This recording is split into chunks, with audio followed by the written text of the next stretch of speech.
Listo, ya comenzamos. Buenas tardes a todas, todos, todes. Bienvenidos, bienvenidas, bienvenides al coloquio virtual Masculinidades y Feminismos hacia una política afectiva. Es un gusto darles la bienvenida a este espacio que es un esfuerzo autogestionado de varias feministas y varones disidentes para hablar de un tema no muy explorado de manera dialógica, que son los afectos, los trabajos de cuidados y el trabajo emocional. Este evento está siendo grabado, como ya mencioné, para su posterior publicación en redes sociales. Les pedimos a todas, todos, todes que mantengan su micrófono apagado por respeto a las y los ponentes. Y les recordamos que al final de las participaciones habrá una sección de entre 30 y 40 minutos para discutir respetuosamente las temáticas y enfoques de este coloquio. Antes de pasar a la primera participación, quiero agradecer muy especialmente a la doctora Daniela Cerva por coordinar y facilitar este espacio a través de la Facultad de Derecho y Ciencias Sociales de la Universidad Autónoma del Estado de Morelos. La doctora Daniela ha sido muy generosa, ya este es el segundo año que hacemos este evento y nos ha apoyado siempre de manera muy generosa, como ya mencioné. Le pido amablemente a la doctora Daniela que nos brinde unas palabras de bienvenida. Gracias, doctora. Gracias, colegas. Muy buenas tardes. Muchas gracias a el colega Balán Pineda y a la colega Laura del Rayo, mis alumnas, y a todos los que han hecho posible la organización autogestiva de este evento. Me parece que es una excelente iniciativa. Les doy la bienvenida y quisiera tomarme 5 minutitos, si me lo permites, Balán, porque creo que es importante, digo, como socióloga, como feminista también, a reserva del contenido de cada una de las ponencias, dar un encuadre en términos disciplinar de lo que hoy día ustedes van a trabajar, principalmente porque el desarrollo del estudio de la sociología de las emociones, si bien ya lleva cerca de 25 años en el campo de la sociología, ha costado mucho, digamos, que ingrese en estricto sentido como una dimensión susceptible de explicación teórica de los fenómenos sociales. Y esto es así porque, como ustedes bien saben, el nacimiento de las disciplinas del área de las ciencias sociales, la sociología, la antropología, etcétera, tuvieron en este surgimiento, en el contexto de la modernidad, que hacer un esfuerzo, digamos, de sobremanera para ratificar la necesidad del supuesto racionalismo, ¿no? Para explicar esta realidad social, ¿no? La idea de separar sujeto y objeto, de separar pensamiento abstracto de emociones, de sentimientos, acompañó, digamos, el desarrollo de muchas de las orientaciones positivistas de la ciencia. Y yo creo que es muy importante ahora destacar cómo el aparato conceptual que sustenta toda, digamos, el trabajo con las emociones, con los afectos, es sumamente importante, porque cada vez estamos siendo más conscientes, yo que ahora estoy trabajando en movimientos sociales, que las relaciones sociales son un elemento explicativo de la forma en que se presentan las emociones, los afectos, las pasiones en las personas. Es decir, estos no son elementos disociados. Mucho de la forma en que sentimos, los deseos que tenemos,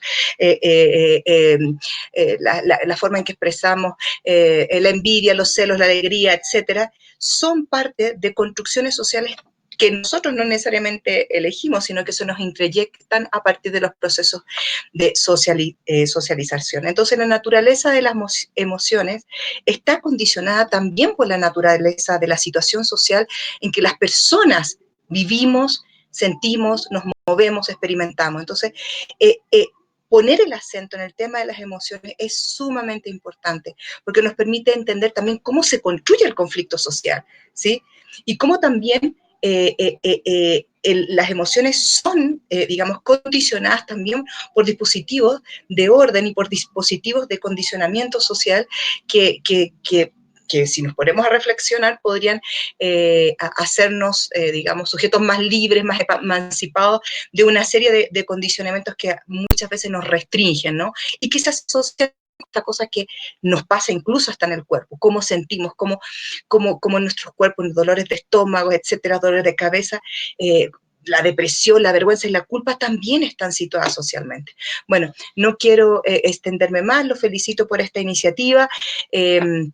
los dejo hasta acá, bienvenidas a todas y todos, y bueno, mucho éxito en este trabajo y adelante. Gracias, Balam, gracias, Laurita, un abrazo a todos. Gracias, doctora. Antes de pasar a la primera participación, perdón, voy allá a presentar a la compañera Laura del Rayo Cortés Ortega. Ella es maestra en Derecho egresada de esta facultad, la Facultad de Derecho de la UAM, y especialista en políticas públicas y justicia de género. La ponencia de Laura se titula La doble carga emocional en las relaciones de pareja.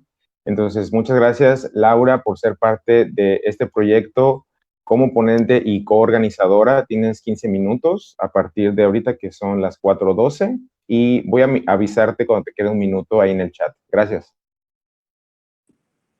Muchísimas gracias, muchísimas gracias. Bueno, no quiero abundar mucho en esto, pero quiero agradecer a mis colegas que van a participar el día de hoy, a la doctora Dani y a la Facultad de Derecho por abrirnos las puertas en estos temas que hay que poner como el dedo en la llaga para que podamos ir concientizándonos y poder ahondar más en estos temas y la importancia de ello. Bueno, a mí me gustaría comenzar explicando brevemente qué son los roles de género. Los roles de género son el conjunto de comportamientos que debemos cumplir de acuerdo a lo que dictan las normas sociales según nuestro sexo. Es decir, nuestras características biológicas marcan la pauta para que nuestra construcción social del género nos imponga, y con ello las encontramos clasificadas como dentro del espacio de lo privado. Sin embargo, tiene efectos en lo público, y en lo político, y por ende en lo público, porque hay que recordar que lo privado es político.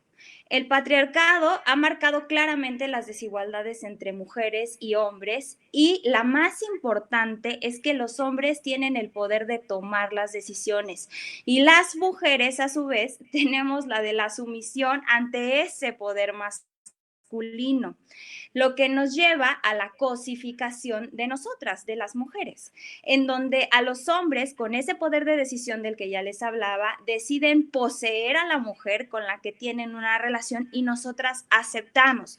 ¿Por qué lo digo entrecomillado? Porque se podría decir que nuestras decisiones se encuentran viciadas, porque al relacionarnos con los hombres existe una relación asimétrica de poder. Esto significa que a consecuencia de todos sus privilegios sobre nosotras, siempre nos encontramos en desventaja. ¿Qué es la relación asimétrica de poder? Es una relación desigual. Gráficamente lo podríamos explicar así, ¿no? Que en donde los hombres toman las decisiones, las mujeres subordinadas a ese poder de decisión, y hacen el match perfecto para la desigualdad en todos los ámbitos, incluido en las relaciones afectivas y pues obviamente en las de pareja heterosexuales. En este sentido, en el ámbito conyugal, legitimado por diversos factores como lo son los sociales, los culturales, los religiosos, la mujer es relegada a la potestad del hombre producto de esa subordinación que existe en la esfera afectiva y familiar también, como lo menciona María Marín. Por ello, como una acción afirmativa, se han creado diversos instrumentos jurídicos, tanto los domésticos como internacionales, en los cuales se vela por los derechos humanos de las mujeres dentro de las relaciones afectivas, a efecto de disminuir estas brechas de desigualdad, tales como la Convención sobre la Nacionalidad de la Mujer Casada y la Convención sobre el Consentimiento para el Matrimonio, la edad mínima para contraer matrimonio y el registro de matrimonios. O sea, esto quiere decir que la realidad de la desigualdad en las relaciones afectivas se ve incluso a niveles internacionales, porque tiene que haber una convención sobre la nacionalidad de la mujer casada para decirle al cónyuge que no es el dueño de las decisiones o de la mujer, y que la mujer puede, porque es autónoma, puede tomar decisión de renunciar o no a una nacionalidad o pedir o no otra nacionalidad. Y la otra sobre el consentimiento del matrimonio y la edad mínima para esto quiere decir, o más bien lo podemos entender como que es un blindaje para las niñas de los pedófilos, ¿no? Uno, y dos, que además, porque normalmente se piensa como en el matrimonio de, no, pues están chavitos, ¿no? Y el niño y la niña tienen 15 años, ¿no? Que también podría ser la hipótesis, pero no, o sea, la realidad o el contexto de esta convención es para proteger a las niñas de los tipos que se quieren casar con niñas, ¿no? Como sucede incluso, a pesar de que existe el marco legal normativo referente a estos temas. Ahora bien, generalmente cuando comenzamos a estudiar estos temas de género, todo nos cuestionamos, ¿no? Y creo que a partir de ahí, yo creo que hasta que ya no vamos a vivir, ¿no? Al llegar al punto de hacerlo con nuestra pareja o expareja, se tocan fibras sumamente sensibles. El reconocernos como víctimas de la violencia machista es más duro de lo que se cree, porque además cargamos con la culpa que se nos ha impuesto por sufrirla y por ello se niega, ¿no? No es como que, ay, qué tonto, ¿no? O ¿por qué te lastimó? No, es como, ay, ¿por qué permitiste que te lastimara? Y es aquí donde se puede empezar a comprender la doble carga emocional. Las relaciones entre parejas heterosexuales, como les decía, son asimétricas porque a las mujeres no se nos considera como personas y mucho menos como personas autónomas, ¿no? Que podría ser como como redundar, pero es importante como recalcar este tema. Por la subordinación en relación al hombre. La distribución de poder, de recursos y las responsabilidades son desiguales porque ellos se quedan con el poder y los recursos y nosotras con las responsabilidades, entre ellas la responsabilidad afectiva. Voy a citar a Bonino, que dice que la subjetividad imperante se rige principalmente por la idea de que ser hombre significa poseer, la idea de que ser hombre significa poseer una masculinidad racional, autosuficiente y defensiva controladora que se define en contra y en detrimento del otro, dentro de una jerarquía masculina y donde la mujer como sujeto es un ser menor, que genera una dicotomía lógica entre uno y el otro, de todo o nada. En otras palabras, las mujeres somos reducidas a un objeto de satisfacción de las necesidades de los hombres, legitimándolo aún más si se trata de nuestra pareja. Esto se encuentra sustentado en el amor romántico, porque básicamente el amor romántico significa dependencia, por lo cual existe una justificación, entrecomillado, para todo tipo de violencias ejercidas y recibidas. Llevar la carga emocional de ambos, claro que es un tipo de violencia. Ahora, la pregunta es, ¿en qué consiste dicha carga emocional? Estoy segura que las mujeres nos podremos identificar con este ejemplo, porque creo que a todas nos ha pasado en algún momento de nuestra vida. Al entablar una relación, si no es que con todas las relaciones, al entablar una relación siempre pensamos y creemos firmemente en que somos capaces de moldear al hombre, que además debemos demostrar que somos suficientemente buenas mujeres para lograr que el hombre mejore su comportamiento y entonces deje los vicios, ya no nos vaya a maltratar, sea detallista, atento, ordenado, tolerante, paciente, amoroso, menos agresivo y podría continuar la lista sin fin. Pero podemos darnos cuenta que las mujeres asumimos la responsabilidad del mal comportamiento de nuestra pareja quitándoselas a ellos, ¿no? O sea, si yo no soy suficiente buena mujer, pues a lo mejor por eso él no cambia. O sea, y entonces, pues él ya no tiene la responsabilidad, ¿no? Porque además nos la vamos a pasar durante toda la relación cuestionándonos y castigándonos por no ser merecedoras de ese cambio. Ajá, porque nos vamos a estar, pues sí, castigando, ¿no? Diciendo, es que ¿qué he hecho mal? Es que tal vez si yo hiciera esto, si yo hiciera aquello, él lo haría o dejaría de hacer tal o cual acción, ¿no? Y es que fíjense lo chistoso, o sea, ellos además lo refuerzan con o haciéndonos promesas conscientes de que no las van a cumplir, ¿no? Y las típicas de por ti si dejo de beber o tú si haces que yo quiera ser detallista, no sé, cuando nos casemos todo va a cambiar, ¿no? Y entonces ellos, insisto, lo hacen conscientes de que no lo van a hacer, pero aún así lo prometen, porque alimentan esa esperanza de que nosotras vamos a ser capaces de cambiarlos, ¿no? Y otra vez es como, te paso la responsabilidad de mi comportamiento, de mis malas actitudes, cárgalas, tú puedes con ellas, ¿no? Y entonces, sé que esto suena muy espantoso, aunque lo realmente espantoso es que eso solamente es como el inicio, porque también debemos o tenemos la carga de cuidarlos, de que no tengan un mal comportamiento en público y en privado. Pero en este caso les voy a dar 2 ejemplos de sus comportamientos en público, que son como muy comunes y que los he sufrido yo y que los ha sufrido, yo he visto, o sea, que otras parejas también lo han sufrido, ¿no? Por ejemplo, si mi pareja es grosero con alguna persona en público, la que me avergonzaría sería yo. Y además trataría de disculparlo para que su imagen no se viera tan afectada, ¿no? Así como de, ay, es que él normalmente no es así. Y aun y cuando el que haya realizado esa acción o esa mala acción haya sido él. Otro ejemplo sería, y este es como súper típico, si yo voy con mi pareja y él va conduciendo un automóvil con su masculinidad bien interiorizada, se encuentra con otro conductor también con la masculinidad bien interiorizada y se le ocurre rebasarlo. ¿Qué sucede?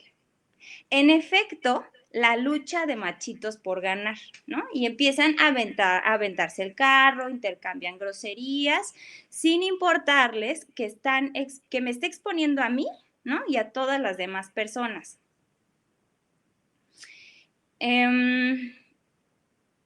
Y la persona que estaría preocupada por ver qué sucede, ¿no? Así como de, no, y si choca, y si atropella a alguien, y si sería yo, ¿no? Porque él solamente está preocupado por demostrar lo hombre que es y no va a dejar que otro le gane. Y pues, además, o sea, el colmo de todo esto y que es, insisto, es demasiado común, es que se enojaría si yo llego a expresarle mi angustia. Es decir, si yo le digo estoy enojada, estoy espantada, etcétera. Y entonces aquí vamos a poner otra vez el dedo en la llaga sobre la doble carga emocional, porque entonces yo en ese momento tengo que hacerme cargo de mis emociones, de mi angustia, de mi enojo, etcétera, y tengo que preocuparme porque él ya se enojó, ¿no? Porque ya me dijo que estoy histérica, que estoy exagerando, que pues ni pasó nada, ¿no? Y tengo que dejar, les digo, mis emociones y preocuparme por las de él. Y después ya veo si puedo ocuparme de lo que yo siento o yo sentí. Como podemos darnos cuenta, a la ausencia de asumir su responsabilidad, acciones u omisiones es el común denominador.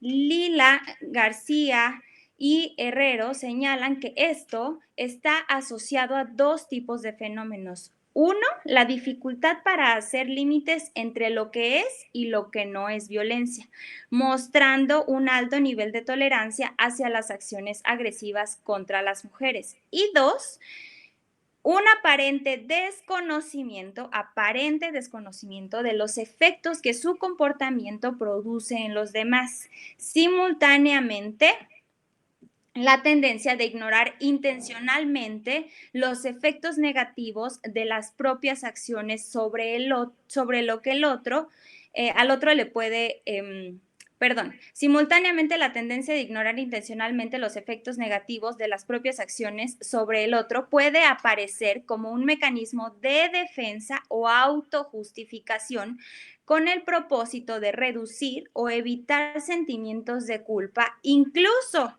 si la realidad debe ser distorsionada, ¿no? Lo que les decía, eres una histérica, eres una exagerada, así no pasaron las cosas, y pues como no estamos grabando nuestra vida diaria, pues no hay manera como de comprobarlo, ¿no? Y es su pareja, su palabra contra la mía. Y todo esto va acompañado casi siempre del desconocimiento de sus emociones, porque pues no les preocupa, ¿no? Como para qué conocen sus emociones. Es decir, como nunca se responsabilizan sobre sus acciones u omisiones, porque para eso estamos nosotras, ¿no? Las mujeres, para comprenderlos y amarlos como son. No existe un autoconocimiento de identificación de las emociones para que se puedan saber manejar y generar un autocontrol, pues de ellos mismos, ¿no? Y pues les digo, es muy evidente el por qué no lo hacen. Es muy cómodo. Por ejemplo, cuando son niños, si sus mamás los defienden o justifican, ya explicamos por qué sucede esto. Cuando son adultos, quieren que sus novias, esposas, concubinas tengamos ese rol, o peor aún, un caso de que en caso de que su niñez su mamá no haya jugado tal rol, las mujeres que somos sus parejas, ¿no? Cuando ellos ya son adultos, además de que tenemos que cubrir con las deficiencias de niñez en relación con su madre, también pues debemos cubrir como o sea, debemos como cumplir lo que no hizo la mamá, según él, y lo que nos toca hacer, ¿no? Socialmente hablando, como mujeres, como sus parejas, ¿no? Como para sostenerlos, por así decirlo. Lo que es igual, ¿no? A la objetivización de la mujer, ¿no? A la cosificación de la mujer, en donde nos utilizan como un medio de satisfacción. Nada más. Y en este caso, hablando específicamente de su satisfacción emocional, ¿no? De que ellos estén bien. Porque además, ¿no? Siempre nos han enseñado que pues las mujeres nacimos para ser mamás y entonces, pues como tenemos como, ¿cómo dicen ellos? Como que el instinto materno, ¿no? Y que ya así como que para eso nacimos y nada más para eso sirve. La maternidad va de la mano de la educación, ¿no? Y entonces... Laura, perdón, te quedan, pues si pudieras cerrar en 30 segundos porque ya terminaste tu tiempo. Gracias. Perfecto. Entonces, mis 3 conclusiones rápido. Nosotras solamente somos responsables de nuestras acciones u omisiones, no de las demás personas. No somos las mamás sustitutas de nuestra pareja y por tanto no tenemos la responsabilidad de educarlos o reeducarlos. Y hombres, asuman su responsabilidad afectiva, emocional dentro de sus relaciones, por favor. Por mi parte es todo. Gracias. Gracias, Laura. Como empezamos tarde, voy a dar ya de una vez paso a la participación del compañero José Miguel Ruiz. Él es licenciado en Derecho, egresado de la Escuela Libre de Derecho de Sinaloa y es miembro activo del Círculo de Masculinidades Culichis.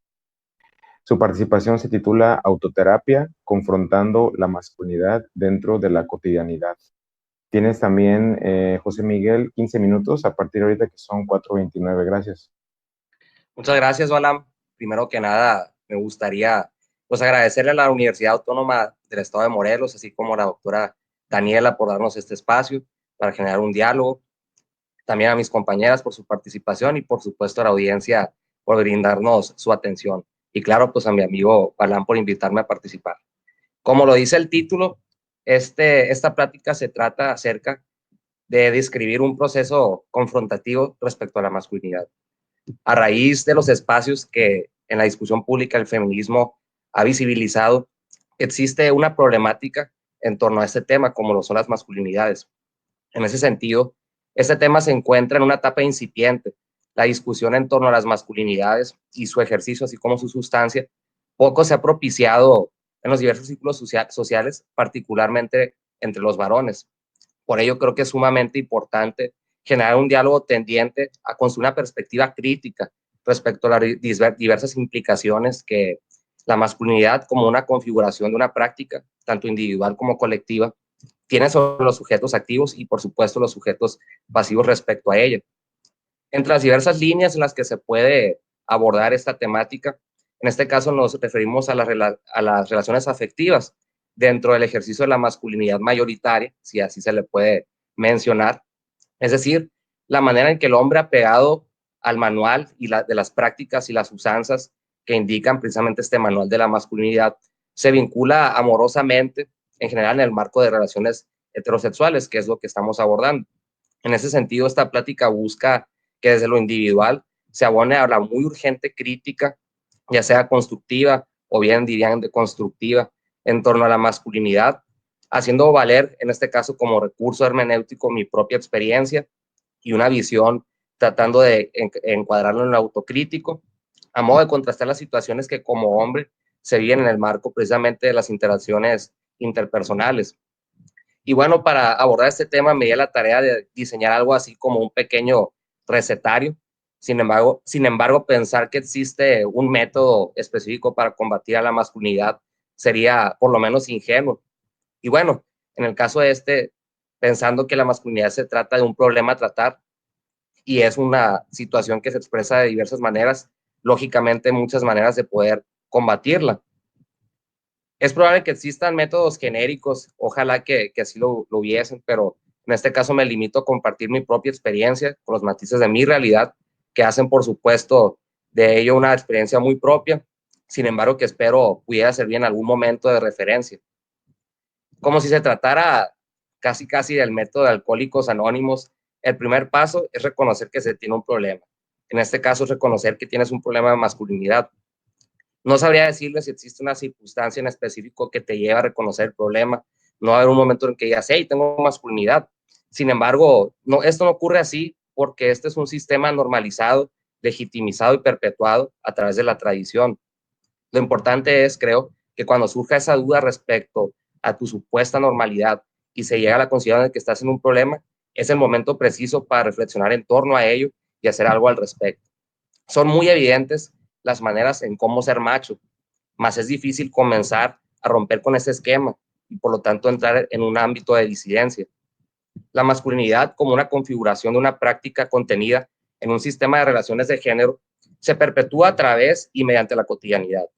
Si sus generalidades no serían posibles si en el día a día y en momento a momento no replicáramos cada una de las microconductas que en apariencia son mínimas, no son agraviantes, pero que sistemáticamente son síntomas de un problema del cual estoy hablando, como lo es la masculinidad. En un segundo paso, y es algo que me llama la atención porque incluso en el círculo de masculinidades lo hemos utilizado como una frase dentro de nuestras actividades, que sería vato, ve a terapia.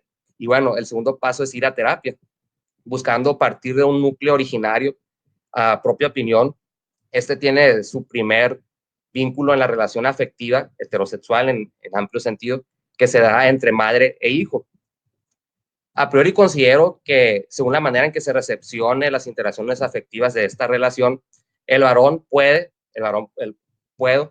ya sea desplazar o interiorizar el esquema afectivo que se haya aprendido con y a través de, en este caso, la progenitora.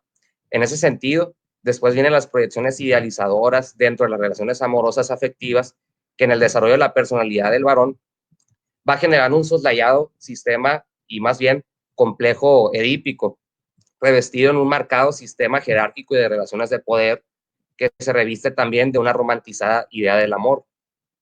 Les comento mi experiencia personal. A principios de la pandemia, pensando que la causa de todos mis males era una ruptura amorosa, acudí a terapia. Básicamente iba a pedir ayuda para que me apoyaran a olvidarme de esa persona, pero pues no, fue otra cosa. Fue un proceso que debo decir, fue complicado. Ya decir verdad, tampoco era lo que esperaba. Mi intención era ir a hablar acerca de cuánto daño me había hecho esta persona, de mis inconmensurables esfuerzos por conquistarla y por retenerla, siendo todos inútiles, y por tanto convirtiendo a esta persona, a esta mujer, en la villana de la historia.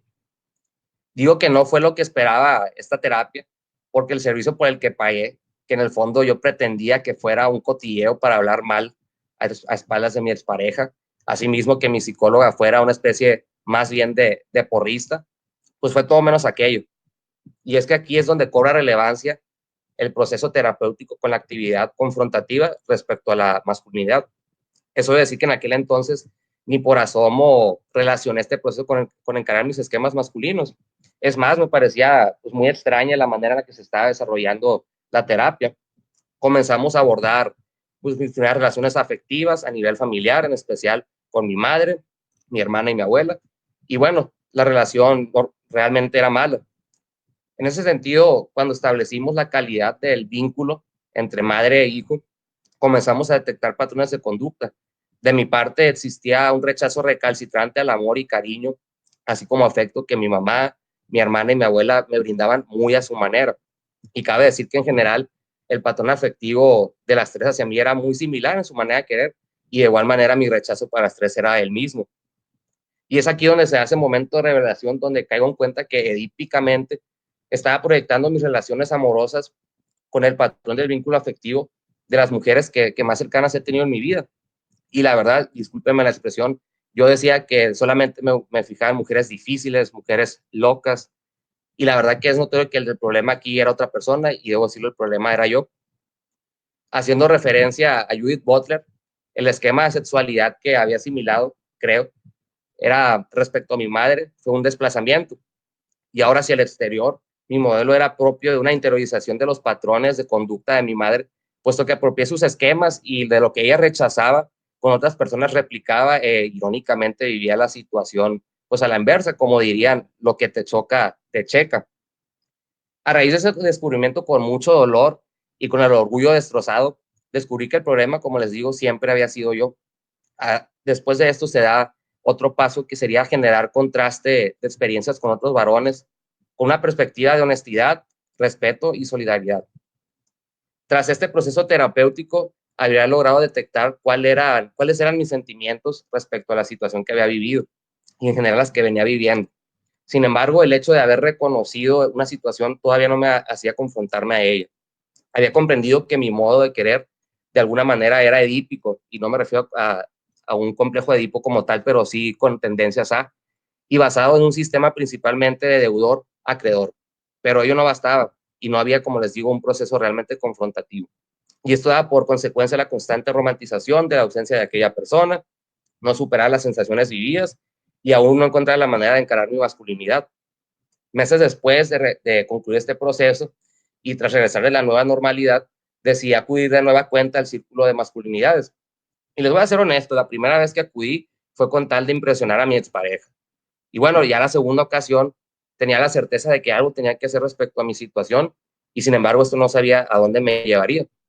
La labor principalmente consistió en confrontar abiertamente a mi masculinidad. El problema ya estaba de alguna manera detectado, y ahora sí, esa terapia, el trabajo comenzaba. Desde las primeras sesiones, tratando de seguir un ideal de honestidad, congruencia y sobre todo humildad, porque realmente la masculinidad se constituye de un ego muy fuerte, y para combatirla se requiere mucho, mucho de humildad. Entonces me empecé a cuestionar desde varias formas y estructuras. Y este fue un proceso de guerra en contra de ese espectro. Sin embargo, era un proceso colectivo. Con los demás varones, mis compañeros, juntos y entre todos buscamos la manera de ir rompiendo con los esquemas que compartimos a través de este respeto mutuo, la comprensión, pero sobre todo la no condescendencia. No volver a ser cómplices de estas mismas conductas que hemos replicado y asumido. Y sin embargo, aún y aquel ente, aunque ya hubiese sido identificado y de alguna manera confrontado, aún faltaba algo en lo que me pudiera apoyar, y en definición, siendo una antítesis de lo que es ser hombre, en este caso la compasión hacia mí mismo. Por ello, viene otro paso más que yo lo referiría como buscar medios y forma de expresión de sensaciones y sentimientos emanados desde la masculinidad. Como saben, el hombre difícilmente tenemos la capacidad de expresar los sentimientos, y estamos muy reducidos en ese aspecto. Y bueno, afortunadamente a principios de este año encontré un taller de poesía. El producto final de este taller tenía que ser un trabajo de cada uno de los integrantes. Para ser honesto, pues yo no tenía idea de cómo hacer poesía. Sin embargo, con ella me convencí de algo, que tanto respecto a la poesía como los problemas, en especial la masculinidad, la manera de enfrentarlos es hablarlos y resistir desde la verdad. ¿Y cuál era mi verdad? Pues que era un misógino, machista, posesivo. Estaba escudado en la romantización del varón caballeroso, un proveedor con sesgos de usurero, dando objetos maquillados de amor y pidiendo amor de cepa a cambio, invirtiendo 24 horas de mi día en una persona para curar las mismas 24 horas más intereses. En la jerga moderna eso se le conoce como love bombing. Y no era un violador, pero un enfermo de machismo. Todavía puedo decir que lo soy. Y el diagnóstico, por supuesto, es reservado, no es profesional, sin embargo, trato de que sea lo más honesto posible. Por otra parte, otro de los pasos sería generar un contraste de experiencias vividas con otros varones, como les digo, con perspectiva de humildad, receptividad, honestidad, respeto y solidaridad, buscando después la organización colectiva. Insisto que la masculinidad se trata de una problemática a ser resuelta y hay muchas fases y trincheras donde se puede abordar. Sin embargo, es crucial darle un tratamiento colectivo, en aras de confrontar a la situación desde una perspectiva sistemática. En la sinergia de los contrastes entre las diversas masculinidades, todas con la coincidencia de la alta capacidad corrosiva que este tiene tanto en el plano individual como social, es como hemos generado estas fuerzas para seguir luchando. Es un escenario donde, al estar en minoría, por tanto, en la disidencia, encontrar un respaldo, además de inyectarte energía, genera la posibilidad de buscar alternativas de una organización opuestas a las estructuras jerárquicas, verticales y dominantes que presupone el patriarcado. Por otra parte, cerrando con este tema, las reminiscencias basadas en una genealogía de la capacidad afectiva del hombre, tal y como se los mencioné con los 12 pasos respecto al proceso de Alcohólicos Anónimos, disculpen lo poco ortodoxo. El primer paso es aceptar que se tiene un problema de masculinidad. En mi caso, sea en las relaciones amorosas afectivas, y la atención que nunca acepté de las mujeres con más vínculo las exigía de mis parejas. El cariño que reservaba para ellas, sin reserva, se los entregué a otras personas. Y yo pensaba que era un príncipe, y no, más bien una bestia, o como en su momento me dijeron, una jaula de oro. Entendí que tal y como el alcohol, la masculinidad, en especial en el sistema de relaciones afectivas, es un esquema que implica muy pocos costos y beneficios muy cuantiosos. Por ejemplo, y no culpo a mi madre o a mi abuela, hasta mis 18 años yo era un inservible en esa relación de abnegación materna. Yo siempre tuve necesidades básicas resueltas y a mi alcance. Ropa limpia, comida caliente, cuarto ordenado, siempre recibiendo por parte de una mujer, pensando que siempre así debió ser, y en cambio con muy pocas contraprestaciones de mi parte, en realidad tan solo el amor filial y con la abstención de no ser un hijo tan insoportable.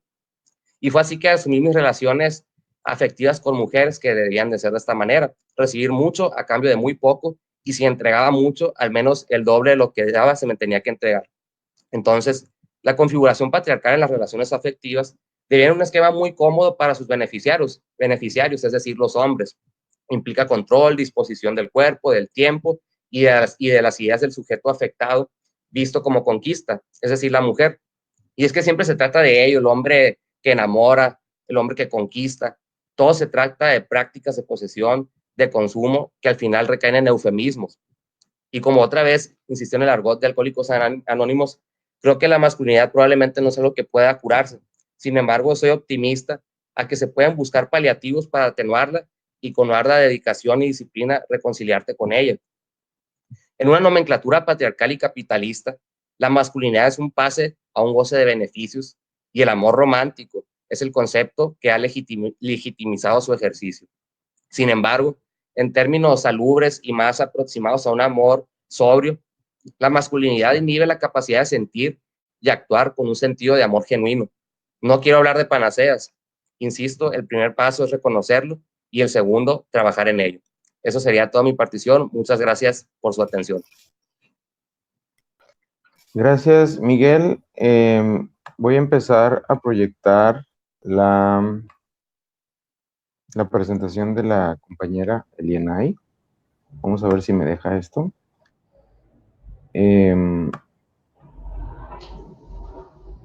¿Puedes intentar compartir tú, Eli?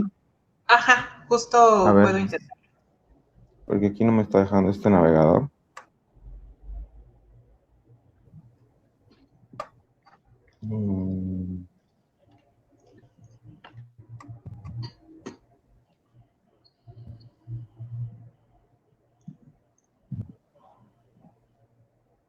Creo que ya se está compartiendo, ¿no? Ya, sí, ya pudiste. Ok, bueno, voy a presentar a la compañera Elinay Abarca Rodríguez. Ella es antropóloga y es especialista en formación en el Instituto de la Mujer para el Estado de Morelos. Es una compañera y amiga muy entrañable y su participación se titula Dimensión Institucional del Trabajo de Cuidados en Hombres. También tienes 15 minutos, Eli, a partir de ahorita que son las 4:46. Gracias. Muy bien. Bueno, pues buenas tardes a todas, a todos. Muchas gracias por este espacio. Me parece muy importante que se generen más espacios para hablar acerca de la participación de los hombres, del involucramiento de los hombres para construir sociedades igualitarias, para pensar y repensarnos constante e imparablemente. Entonces, aplaudo la iniciativa y pues es un placer estar acá en este espacio. Y bueno, pues por supuesto agradezco a la doctora Daniela Cerva y a Balam que tuvo a bien hacer la invitación. Bueno, voy a tratar de ser breve y la idea es platicar un poco acerca de pues, el papel de los hombres o cómo hoy en día, en el año 2021, cómo es que tenemos esta imagen o esta concepción acerca del papel de los hombres y los cuidados. Y cada vez sí es más común esta imagen, ¿no? Donde vemos a los hombres cargando niños, niñas en las calles, asumiendo el rol de cuidado, ¿no? Incluso en pláticas cotidianas, dentro de la cotidianidad, de pronto sí es como, bueno, pues que ahora ya los hombres hacen cosas que, de cuidados, ¿no? En fin, ¿no? Es cada vez mucho más cercana esta imagen, ¿no? Sin embargo, si bien tenemos esta idea, ¿se ve la imagen de los hombres? No lo sé, porque yo no los veo a ustedes. No estás presentando todavía. Si le das ahí en el... Ahí está, ahora sí, ese es el del hombre. Ajá. Ahí se ve, pero le doy en la copita y ya se ve. Estás como si todavía no estuvieras presentando. Estamos viendo la vista previa. Dale F5. ¿Se ve? Sí, no me deja. Está bien, a ver, espera. Déjame ver si yo puedo hacerlo. ¿Puedes dejar de presentar? Y ya yo le paso. ¿Va? Ahí está. Lo cual estaría genial porque no les veo. Es que no... A ver. Ya están en mi pantalla, ¿no? Sí, pero igual se ve sin maximizar. Ahí está. Ahora sí. Ahí está. Genial. Ok, justo me refería a esta imagen, ¿no? Como es más y más cotidiano mirar esto en las calles, ¿no? En los espacios públicos, e incluso en las pláticas cotidianas de cómo los hombres hoy asumen otras formas de involucramiento en las labores reproductivas, ¿no? Sí, ¿no? Sin embargo, bueno, tal como lo escuchamos con las dos ponencias anteriores, pues sí, sin embargo, pues hay algunos bemoles, pues, ¿no? ¿Cuáles son esos bemoles específicamente en el trabajo de cuidados con respecto a los hombres? Bueno, ¿le puedes dar la siguiente, por favor? Muy bien.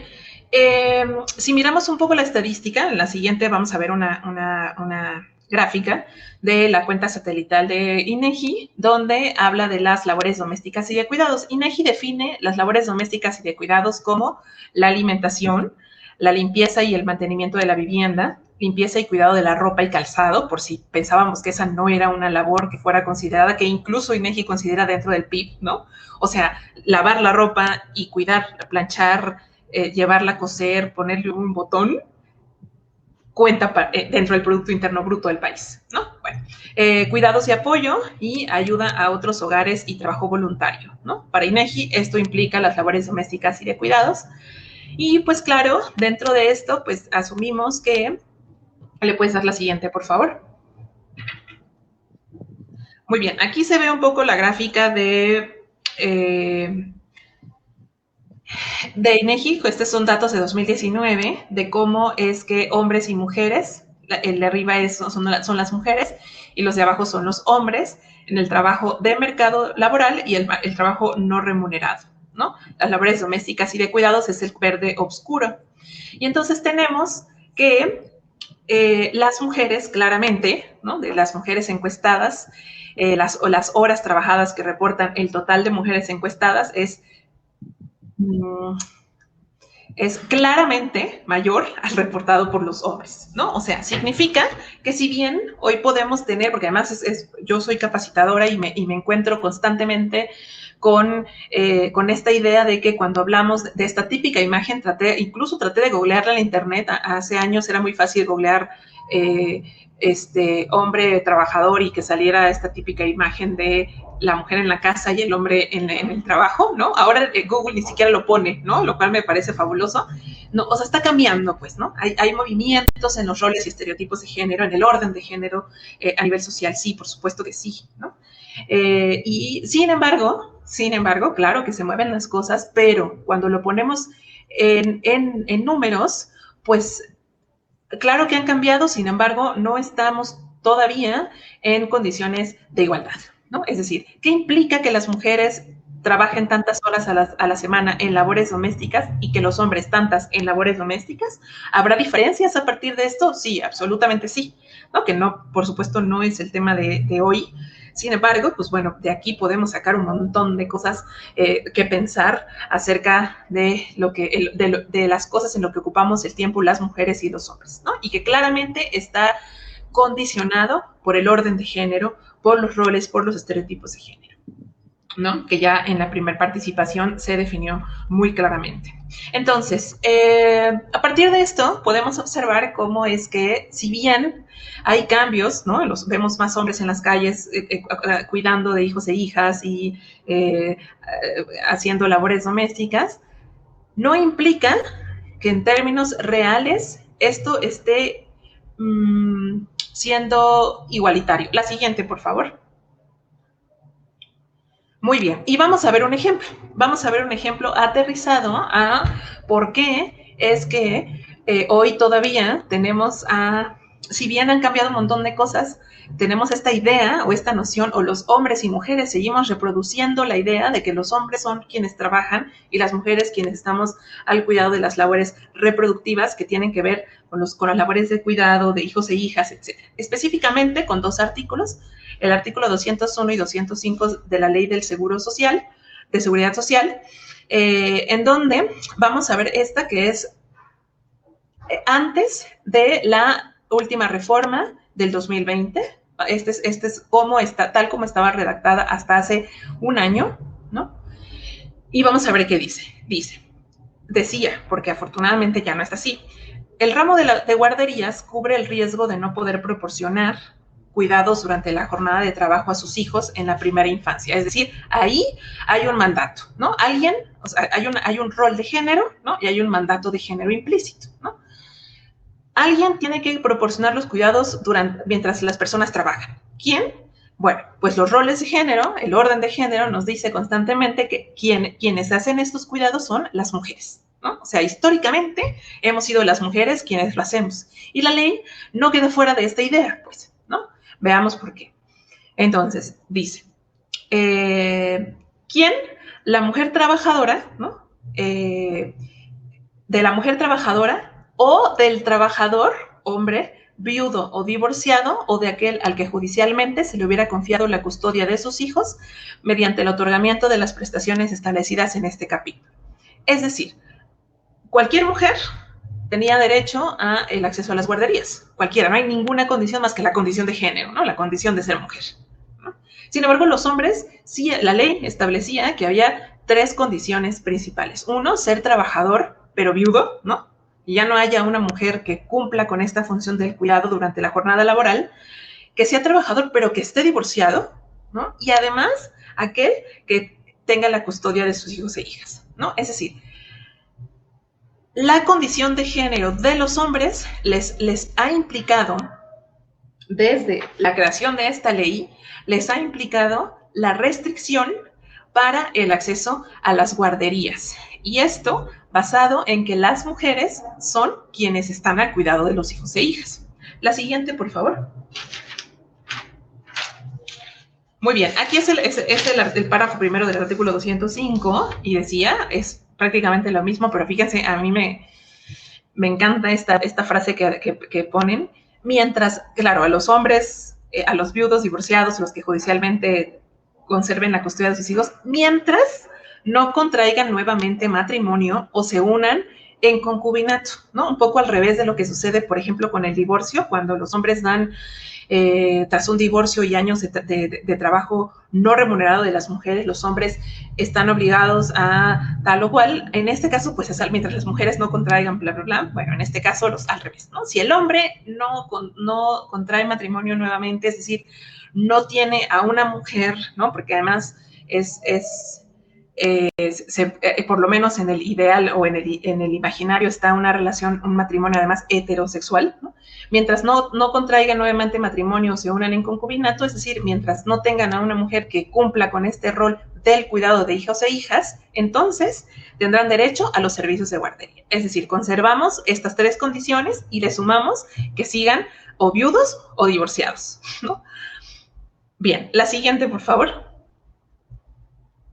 Muy bien, esto en 2016, Antonio y Gabriela, bueno, en acompañamiento de GIRE, que es una organización civil a nivel nacional, cargados del tema de la promoción y defensa de los derechos reproductivos en México, que además miran una serie de temas, entre ellos este tema de las guarderías. Se metió un amparo. Antonio y Gabriela, pueden encontrar el video de ellos, de él y de ella en internet.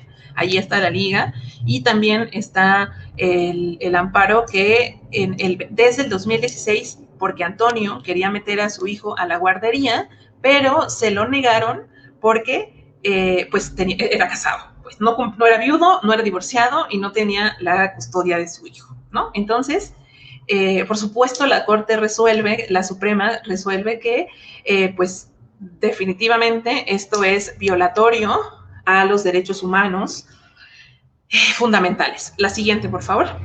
Además de otros amparos que estuvieron años más tarde, y lo que resuelve la Corte es que hay un trato diferenciado, ¿no? Entre mujeres y hombres, ¿no? Específicamente se transgrede el artículo primero y el artículo cuarto constitucional referente a la igualdad y la no discriminación entre mujeres y hombres, ¿no? Porque claramente hay una condición de género en donde a los hombres, por ser hombres, ¿no?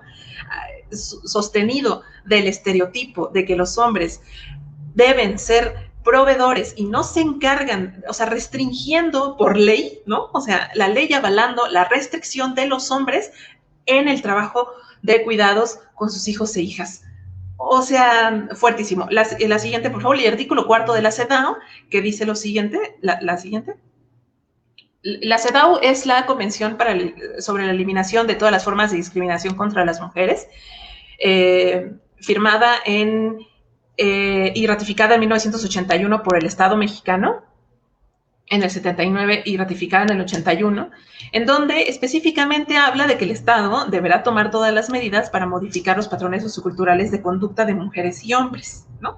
En donde se eliminen estas funciones estereotipadas de mujeres y hombres. Sin embargo, la CEDAW fue ratificada en el 81, pero esta ley que fue creada en el 95, ¿no? La ley del seguro de seguridad social fue creada en el 95, había conservado impávido, ¿no? Este artículo sosteniendo claramente funciones estereotipadas de mujeres y de hombres, donde si bien a los hombres se les restringía el derecho a las guarderías, a las mujeres se asumía que hubiera esta carga de cuidados. La siguiente, por favor. La siguiente, porque creo que ya el tiempo rebasó. Muy bien, aquí está el después, ¿no? Aquí está el antes y el después. ¿Cómo quedó el artículo 201 después de la reforma del 2020? Pues bueno, dice, fíjense la diferencia. El ramo de guarderías cubre los cuidados durante la jornada de trabajo de las hijas e hijos, ojo, hijas e hijos, en la primera infancia, de las personas trabajadoras mediante el otorgamiento de las prestaciones establecidas en este capítulo. Si hay quienes tienen dudas todavía acerca del lenguaje incluyente, pues bueno, aquí un ejemplo de cómo el lenguaje lo es todo, ¿no? Bueno, entonces cambia absolutamente el sentido del artículo, quitando despojando este estereotipo y este rol de género asignado que hoy, acerca del tema que hoy nos compete, pues a los hombres, ¿no? La siguiente, por favor. Y aquí tenemos el 205, ¿cómo quedó el 205? Las personas trabajadoras aseguradas tendrán derecho a los servicios de guardería para sus hijos e hijas durante las horas de su jornada de trabajo, etcétera, etcétera, ¿no? De nuevo, las personas ya no hay alguna restricción basada en el género, ¿no? Ya está. La siguiente, por favor. Muy bien, aquí está cuando la Comisión de Seguridad Social de él aprueba el dictamen para la reforma del artículo 201-205 y después, en octubre del 2020, se publica el decreto. Es decir, tenemos pues menos del año, o sea, menos del año de que, menos del año de que la ley contemple a las personas trabajadoras despojando este estereotipo de género. La siguiente, por favor. Es decir, pongo esta imagen completa y absolutamente estereotipada, ¿no? O sea, completamente acerca del hombre trabajador, tal. Es decir, el orden de género establecido no solamente permea en la escuela, en el trabajo, ¿no? En las relaciones personales, en las relaciones de pareja erótico-afectivas, sino que también lo podemos encontrar en las leyes, ¿no? De manera muy clara y que trasciende, por supuesto, a la subjetividad de las personas, ¿no? Y en este caso, de los hombres. Es decir, si históricamente, desde 1995, que se publica la ley, hasta hace menos de un año, se había mantenido en esta ley la idea de que los hombres no se involucraban, por lo menos en el tema de las guarderías, en el tema educativo de sus hijos e hijas, entonces, ¿de qué manera los hombres están asumiendo, y que más bien dejo la pregunta, de qué manera los hombres han construido esta subjetividad, de qué manera los hombres han construido esta idea acerca de su paternidad, del ejercicio de su paternidad y también de los cuidados reproductivos? Es decir, si bien claro que hay cambios importantísimos, estamos en la transición, pues, ¿no?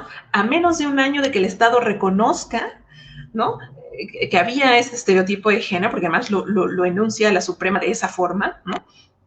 ¿De qué manera es que los hombres, además de pensar cómo es que están reproduciendo estas ideas y mirarse a sí mismos hacia dónde van, cómo los cambiamos? Pues, ¿no? ¿Cómo hacemos? Tal como sucedió en el 53 con el derecho al voto, las mujeres seguro no salieron a votar todas porque había una huella histórica, ¿no?, en las mujeres que impedía que todas salieran a votar. De la misma forma los hombres, pues, ¿no? Si bien las leyes cambian y la sociedad cambia, hay que trabajar en este cambio, ¿no? Cómo los hombres asumen las labores domésticas y de cuidados. Con esto cierro. Muchas gracias.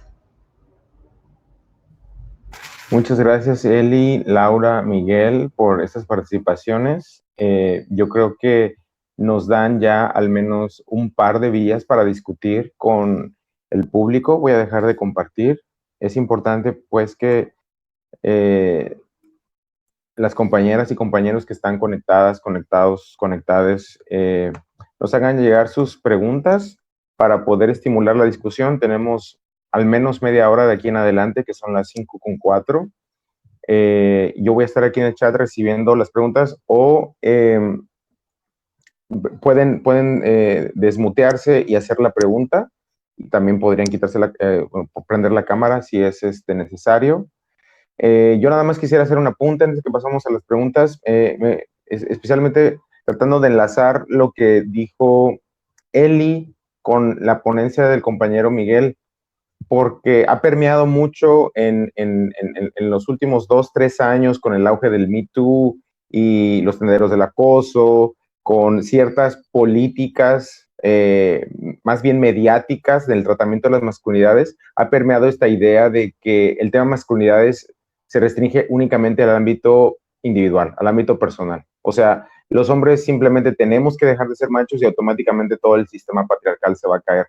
Yo soy escéptico de esa postura si bien los varones tenemos un nivel de agencia bastante grande para empezar a hacer el cambio nosotros mismos, hay dimensiones institucionales, como ya lo mencionó Eli, que siguen resistiendo el cambio hasta apenas hace menos de un año, como lo acaba de decir ella.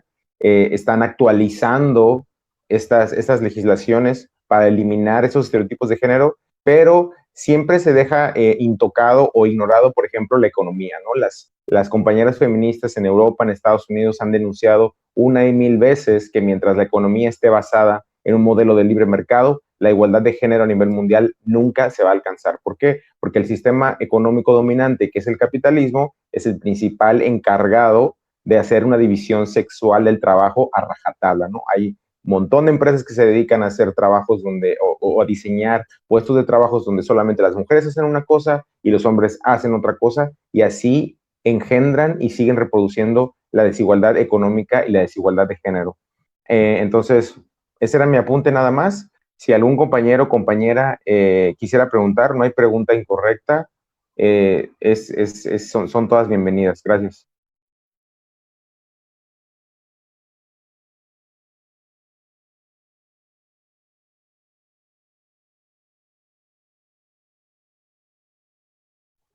Parece que no se están animando.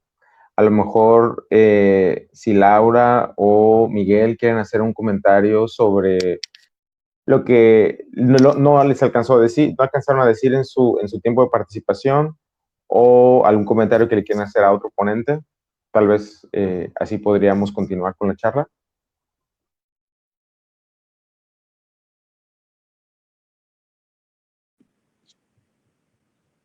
¿Quieres que empiece? Sí, dale, Laura, por favor. Ok, bueno, tengo como ahorita un poco más fresco lo que acaba de decir Eli, en el sentido de que es muy curioso, ¿no? Porque los varones generalmente agarran este tipo de ejemplos para poder justificar y decir, no, si es que ya ven cómo si hay discriminación para los hombres y no es cierto que ustedes estén sufriendo una discriminación y que las relaciones no sean asimétricas, etcétera. Cuando en realidad lo que estamos viendo, y justo como lo mencionó, como que puso el dedo en la llaga a Eli, fue justamente este punto, es que no es que los estuvieran discriminando ustedes, es que es esta carga social, esta imposición de que a las mujeres son las que tienen que cuidar a las niñas y a los niños, ¿no? También a los adultos mayores, pero en este tema en específico, a hacerse cargo de sus hijas y de sus hijos, o de las hijas e hijos de sus nuevas parejas. Y entonces no se daba como la idea, ¿no? De que pues si la mamá está en la casa, ¿no?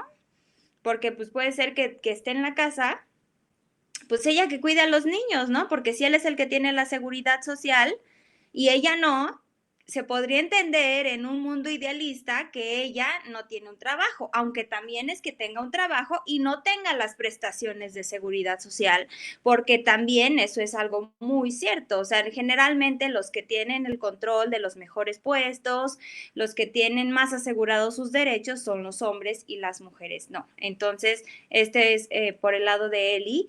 Y que sí, ¿sabes? Es como que hay súper que puntualizarlo porque son capaces que se acaba y a pesar de que todo esto que dijimos entre él y yo digan, ya ven, sí hay discriminación para nosotros, ¿no? Entonces, me parece como interesante esta parte y de la ponencia de José, la verdad es que cuando estábamos leyendo la ponencia dije, no inventes, sí, o sea, es como esta parte, y es algo que yo tengo que decir, a mí el hablar como de mis relaciones personales, ¿no? Como desde el punto de vista de mi pareja o de mis exparejas o de las relaciones, pues en este sentido como de afectivas heterosexuales, me costó mucho trabajo porque, como lo dije, ¿no? El darnos cuenta de que hemos sido víctimas de la violencia machista y que además de todo seguimos cargando con eso, ¿no? Fue duro para mí, fue como una introspección muy, muy pesada y justo era lo mismo que yo veía que hacía José, ¿no? Que era justamente en esta parte de ver cómo, como decía la doctora Dani en algún inicio, las cuestiones sociológicas, ¿no? Las imposiciones sociales, que al final la construcción de los roles de género, la construcción del concepto de género es social, nos llegan a invadir en nuestra esfera personal y a crear incluso cuestiones psicológicas o psíquicas, no sé, como en ese aspecto, ¿no? En el psique, ¿por qué? Porque, y todos dicen, ¿eso qué tiene que ver? O sea, cualquier cosa, tú te espantas o chocas y ya te quedas espantado, ¿no? Por así decirlo. Igual pasa con esto que te lo repiten toda la vida. Entonces es muy importante atenderlo, darnos cuenta y como decía José, ¿no? Ve a terapia. O sea, ve a terapia porque es la única manera de que... Pero creo que es ir a terapia, 1, y 2, es estudiar estos temas. Porque si tú vas a terapia con tu perspectiva que tú tienes, que está mal, porque así nos la enseñaron mal y así la aprendimos mal, sabes, a lo mejor solucionas unas cosas, pero no de fondo. Entonces, acompañar estas dos o ir con estas dos cuerdas, me parece que es como lo más ideal para sentirnos más libres y, sí, literal, quitarnos las cadenas que nos impone el género. Gracias, Lau, por tu comentario ampliando esta perspectiva. Sí es muy importante no perder de vista justamente que el sistema está construido de manera que los privilegios de unos con O mayúscula se convierten en los costos de otras con A mayúscula, ¿no? Entonces, es importante hacer ese deslinde, como tú mencionas. No sé si Eli o Miguel quieren comentar algo más, dado que no se están animando mucho con las preguntas, o ya publicaron algo, no. Miguel, ¿quieres comentar algo para ampliar tu participación o comentar sobre las de las compañeras?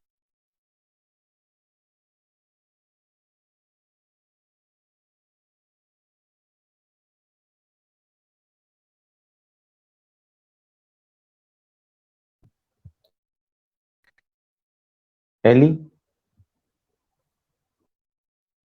¿nos ayudas a comentar o ampliar algo, quizá algún matiz o algo que no hayas podido decir en la presentación y que quisieras abordar ahorita que tenemos tiempo?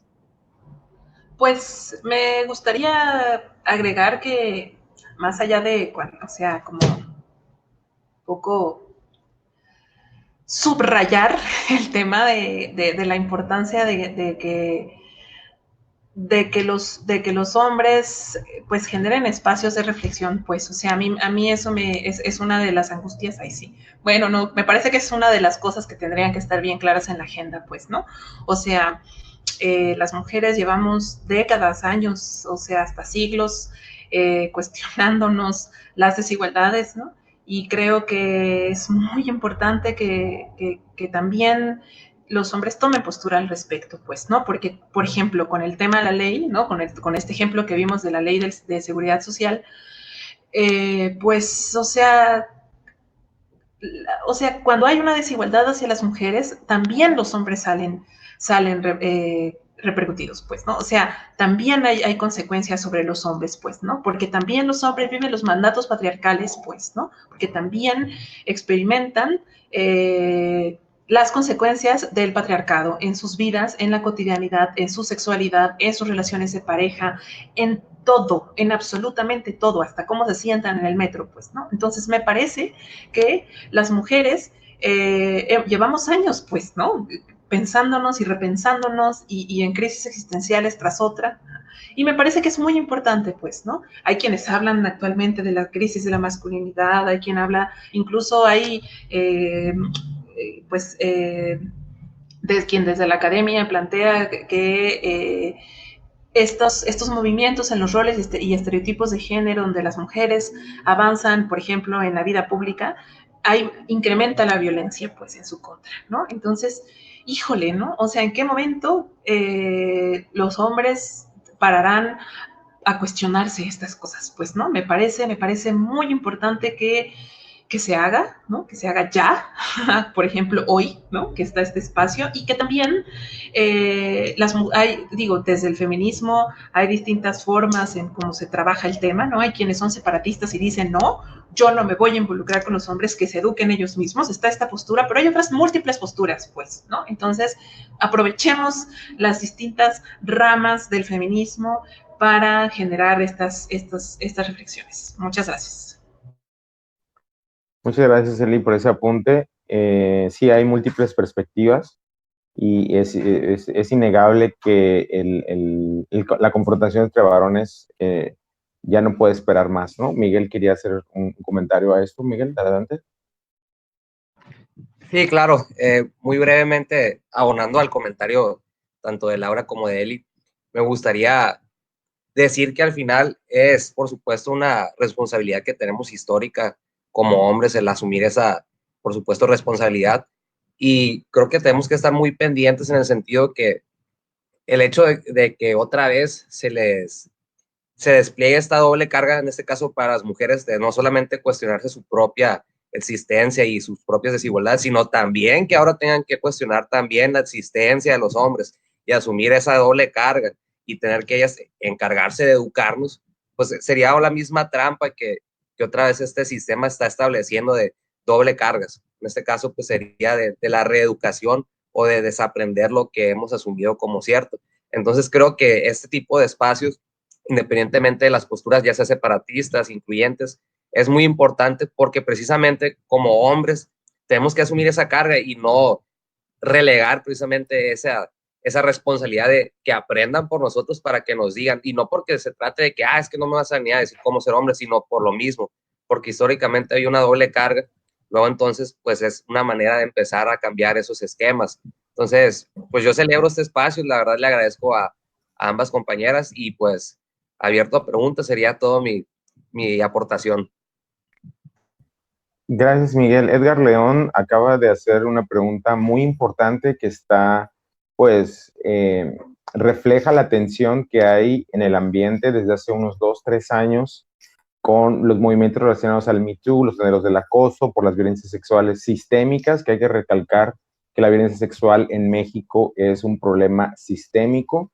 Hay cifras de verdad de espanto en el INEGI, por ejemplo, que el 92% de todos los casos de violación en México son cometidos por varones.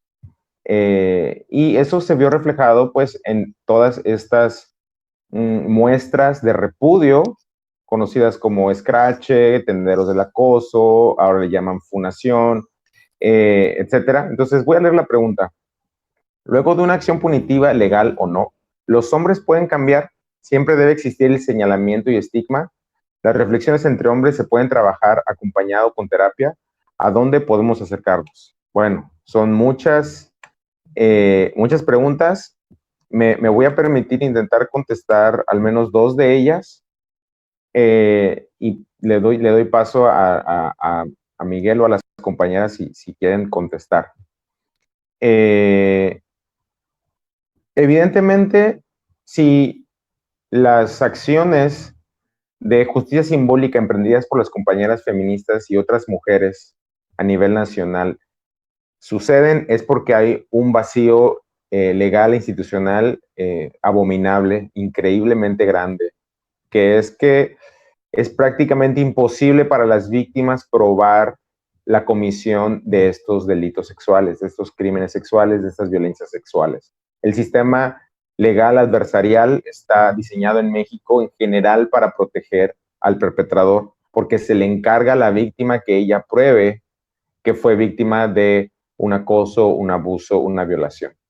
Entonces, tenemos que poner este contexto porque los tenderos del acoso, los Me Too, que salieron en internet, en Twitter, en las redes sociales, no nacieron nada más porque sí. No son un capricho de las feministas que estaban un día muy ociosas diciendo, ahora, ¿cómo voy a acabar con los hombres del mundo? No. Surgieron por una necesidad social real. Y eso lo tenemos que tener muy en cuenta, al menos en el contexto de México, ¿no? Que es que la impunidad es reinante y especialmente con los delitos de violencia sexual es ya una deuda histórica que ha afectado a mujeres de todas las edades, de todos los círculos sociales, de todos los niveles socioeconómicos. Entonces, ahora, teniendo eso en cuenta, ¿cuáles son las respuestas de los varones a estos señalamientos simbólicos, a los scratches, a las funas? Desgraciadamente ha sido una respuesta omisa, generalizada en el 99% de los casos. En el 99% de los casos, en universidades, no me dejará mentir Laura, incluso en la misma Facultad de Derecho ha habido respuestas omisas a estos llamamientos. Los hombres nos escudamos en esto que ahora está de moda, ya todo el mundo habla del pacto patriarcal. Pues sí, ese es el pacto patriarcal, escudarse en desestimar a la víctima, desacreditar sus dichos, decir que está loca, decir que se lo imaginó, decir que lo malinterpretó. Si toda esta narrativa de desacreditación, narrativa misógina y de descreer las voces de las mujeres está instalada como respuesta a los scratches. Entonces, tenemos una situación generalizada, que ya la mencioné, con las violencias sexuales de manera sistémica, y luego viene una respuesta omisa o cómplice del 99% de los varones. Ahora, ¿qué hace el 1% de los varones? Y me atrevo a decir que incluso 1% es una cifra alta. Disculparse públicamente. Yo he visto muy pocos casos de disculpas públicas o de acercamientos en privado para disculparse con las víctimas. Y miren que quiero recalcar que la disculpa no es lo único que deberíamos hacer los hombres después de haber acosado, abusado o violado a una mujer o incluso a otros hombres. No es lo único que deberíamos hacer, pero cuando menos es lo primero que se debería hacer. Acercarse a la víctima y preguntarle si, cómo está y si quiere, bueno, ofrecer la disculpa y preguntarle si esa disculpa quiere que se haga de manera pública. Es muy importante el tema de lo público. ¿Por qué? Porque justamente los tendederos se están haciendo en lo público, dado que en lo privado no se ha podido resolver por esta impunidad sistemática y sistémica, pues se tiene que hacer también lo público si la víctima así lo desea, ¿no? Entonces ahora, tratando de medio entender lo que dice Edgar sobre que siempre debe existir el señalamiento del estigma, ya hay otros modelos de justicia que se alejan del modelo punitivo carcelario que es predominante a nivel mundial. Se conocen como justicia restaurativa. De hecho, yo me enteré por la justicia restaurativa gracias a ustedes, los estudiantes y las estudiantes de la Facultad de Derecho, el año pasado, que hicimos este mismo coloquio y me preguntaron de eso y yo no sabía. Entonces me tuve que poner a investigar. Sí hay modelos de justicia restaurativa ya hice mi tarea y todo. No soy especialista en ello, pero esos modelos están apenas en etapa larvaria en México. Hay otros países como Colombia, por ejemplo, que nos lleva unos 30, 40 años de guerra contra el narco, donde ya se están empezando a aplicar esos modelos de justicia restaurativa. En Estados Unidos también, en Irlanda, en Australia, en Nueva Zelanda, en otras partes de Europa. Pero se necesita más gente comprometida con perspectiva de género, con perspectiva antirracista, con perspectiva anticapacitista, que se involucren en la capacitación de estos modelos de justicia restaurativa para atender los millones, me atrevo a decir, de casos de violencia sexual en México. Y cuando digo millones no estoy exagerando porque chequé la cifra de INEGI y salió en 2016 que cuando menos 40 millones de mujeres han sufrido algún tipo de violencia sexual alguna vez en su vida. 40 millones de casos de cuando menos una sola vez haber sufrido violencia sexual en el caso de mujeres, ¿no? Entonces, acabo de contestar lo más que puedo de las preguntas. Me gustaría saber si Laura o Miguel le quieren entrar a contestar las demás. Gracias.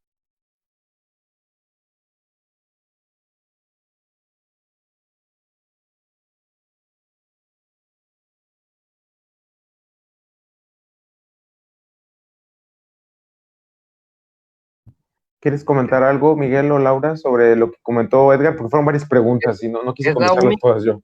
Es la única pregunta que hay hasta el momento, ¿verdad? Si no me equivoco.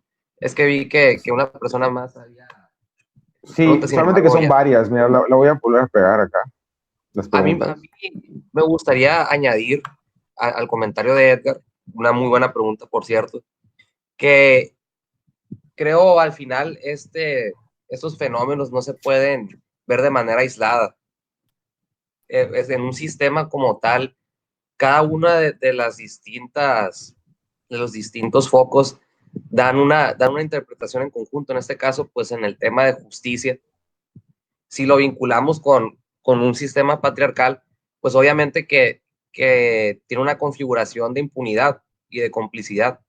Luego, entonces, ahí están los resultados que se dan a través de la justicia legal, digámoslos en este término. Luego, entonces, sería más o menos una idea en la que si los hombres dominan, pues no pueden cuestionar a otro hombre que haya cometido un acto, porque se rompería esta red de privilegios que precisamente tenemos sustentados en todos estos sistemas. Por ello, creo muy conveniente, y a pesar de los cuestionamientos que se pueden decir respecto, oye, pues qué pruebas tienes para acreditar que yo te abusé, es que estás loca, es que tú lo viste mal, pues no. Algo que comentaba con Balam, de hecho, hace poco, fue respecto a la imagen, a los tipos de imágenes que en este caso el sistema presupone, y una de ellas, pues en este caso fue la imagen como prestigio, que muy acertado me parece el comentario de Balam en ese sentido, que al final creo con el escracheo dio en ese punto, pues que tiene esa afectación al sistema de privilegios que con la imagen tenemos el hombre. Luego entonces creo es importante que haya alternativas, porque hemos visto, y las estadísticas no mienten, ya los compañeros y compañeras hicieron el favor de mencionarlas, que realmente este sistema legal no ha propiciado una verdadera justicia, o bien solamente favoreciendo, en este caso, los privilegiados, por supuesto, los varones. Entonces, esa sería mi aportación a la pregunta. Realmente, si en el sistema legal puede generar a través del sistema punitivo un cambio, me parece complicado. Creo que hay que buscar alternativas. La terapia, como lo comenté, me parece una buena manera de poder comenzar. Y bien, pues a eso sería de momento lo que aportaría. Gracias, Laura. Adelante. Gracias primero, Miguel, y adelante, Laura. Sí, justamente estaba viendo tu comentario y es que no es que los hombres puedan cambiar, ¿no? Es que si ellos quieren cambiar o no, porque nosotras cambiamos y nadamos contracorriente porque tenemos todo en nuestra contra, porque desde nuestra familia es como que, ay, estás loca, ya vas a empezar, ¿no? Y o sea, me refiero a como no porque es el círculo más cercano, pero eso pasa en todos los círculos, ¿no? Así es como que esta come y bebe lo mismo, no puede decir otra cosa, no sé, algo así.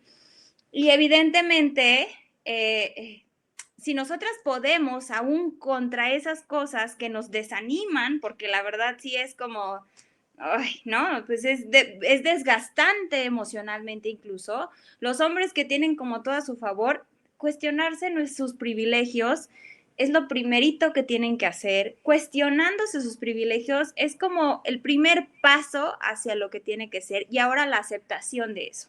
Porque tienen que quitarse en mente que, como Edgar lo decía, ¿no? Así como que siempre vamos a cargar ese estigma, pues no.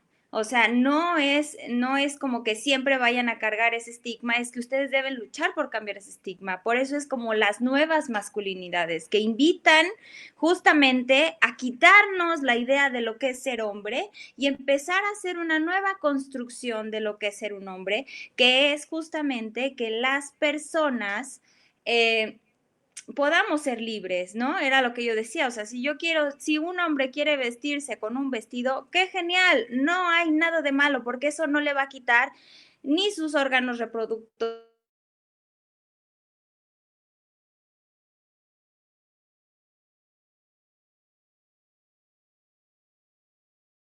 Se me apagó mi computadora, pero justamente quería terminarlo justo ahí, ¿no? Entonces, buscar como una libertad real de poder hacer lo que nosotros queremos, quitándonos las cadenas del género, y los hombres, claro, es una invitación a que ellos se pregunten, se cuestionen y podamos transitar hacia una verdadera libertad y hacia poder llegar a que las relaciones asimétricas ya no existan y podamos llegar a unas relaciones igualitarias.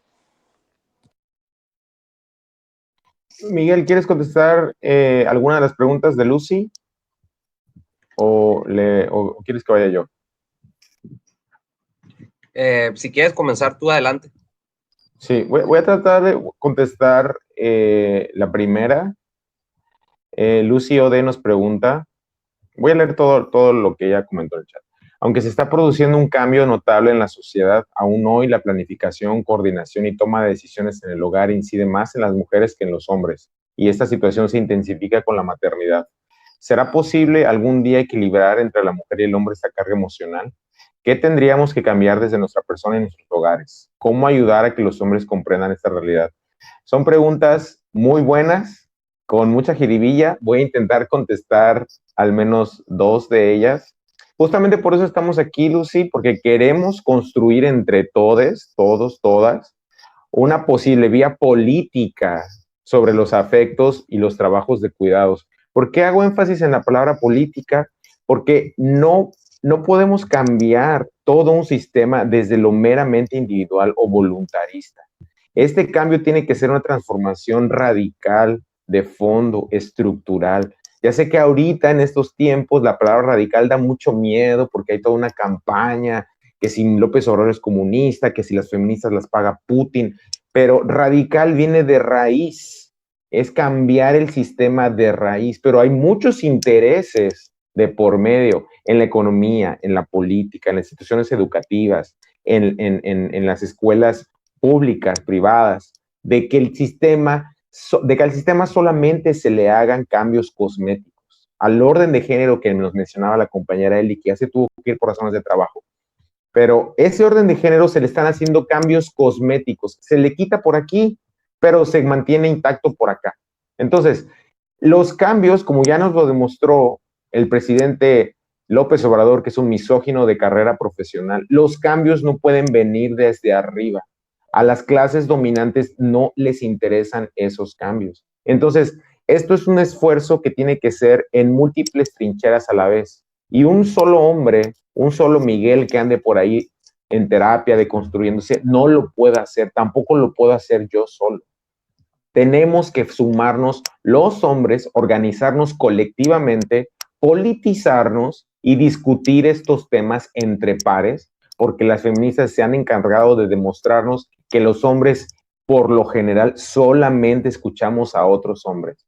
Nunca le ponemos atención a las mujeres porque automáticamente tenemos un filtro para decir, ya va a empezar otra vez Laura con su loquera de feminista. No, ya van otra vez, no pueden ni siquiera comer a gusto porque ya vienen otra vez a hablar con la desigualdad de género. Entonces, si los hombres empezamos a cuestionarnos en las emociones, en el trabajo de cuidados que no hacemos, en el trabajo emocional que tampoco hacemos en casa, con otros varones, podemos empezar a gestar esa vía política hacia una nueva organización de los trabajos de cuidados, cuando menos de los trabajos de cuidados, ¿no?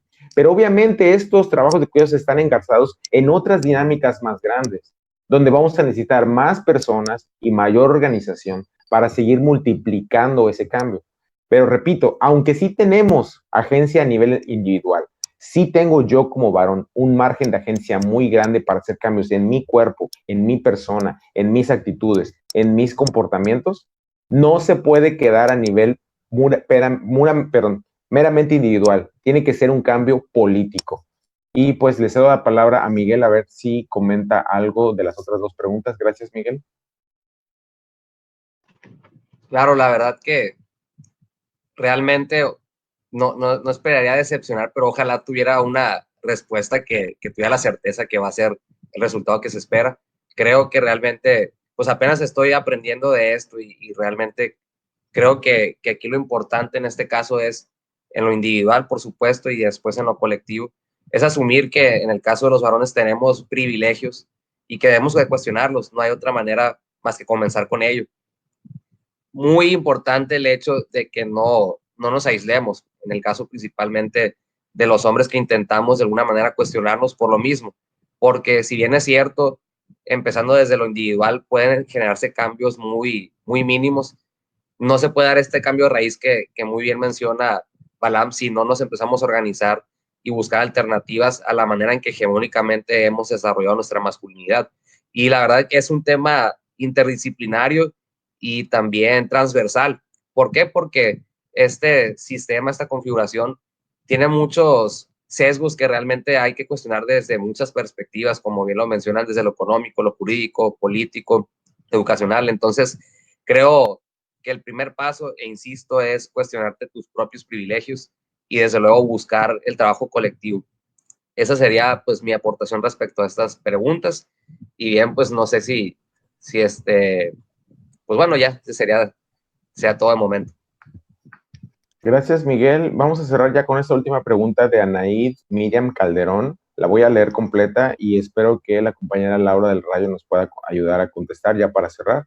Cuando se acude a levantar una denuncia y o demanda, muchas veces las mujeres nos topamos con limitantes respecto a los trámites. Todo está diseñado para proteger a los hombres agresores. ¿Serviría de algo que haya más mujeres que defiendan a otras mujeres en las cuestiones legales? Por ejemplo, en la Ciudad de México hay una estrategia llamada Abogadas para las Mujeres. Sin duda, los hombres requieren reflexionar y cambiar actitudes, pero el tiempo apremia y no podemos esperar. Deben tomarse acciones en conjunto y generar cambios desde casa y trabajo.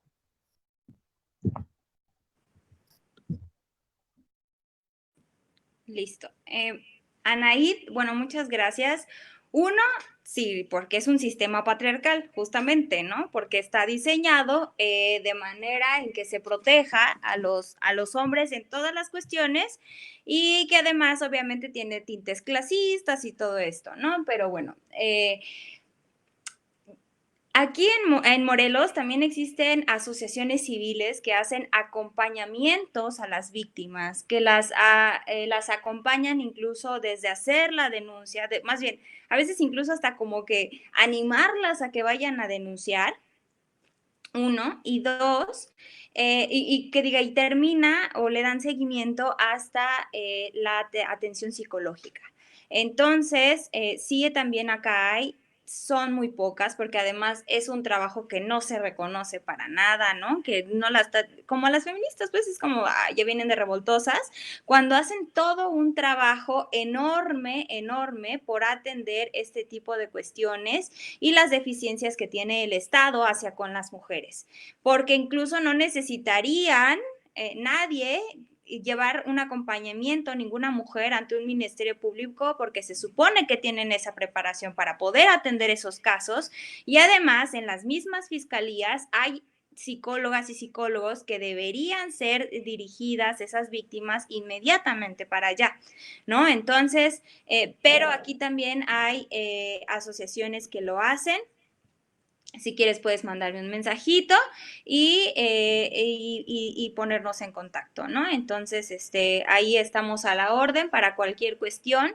Además de dar talleres y capacitaciones, se hacen este tipo de cuestiones. Entonces, pues eso creo que ahí podría quedar mi respuesta. Gracias, Laura. ¿Quieres hacer un comentario más, Miguel? Perfecto, está muy bien. Muy bien. Gracias, Miguel. Gracias, Laura. Y vamos a cerrar ya. Puse un mensaje ahí para los estudiantes de Derecho que les interesa la confirmación de usuarios tópico. Si quieren poner su nombre completo para que podamos remitir la lista a la gente de, ¿se llama? Secretaría de Extensión, ¿cómo se llama, Laura? Así se llama la Secretaría de Extensión para La que les Secretaría de puedan... Extensión. Oye, y Angie ya nunca puso su pregunta, ¿verdad? No, ya no. Pero voy a esperar unos, serán 3, 4 minutos. Ya voy a dejar de grabar. Y pues otra vez reconocerles a Miguel y Laura por su tiempo. Sobra decir que pues nosotros no estamos llevando un solo peso de esto. Esto es por puro amor al arte y por seguir difundiendo las ideas en las que creemos, que son ideas de justicia, aunque suene a cliché, lo es. Entonces, pues doy por concluido el coloquio y voy a dejar de grabar. Muchas gracias.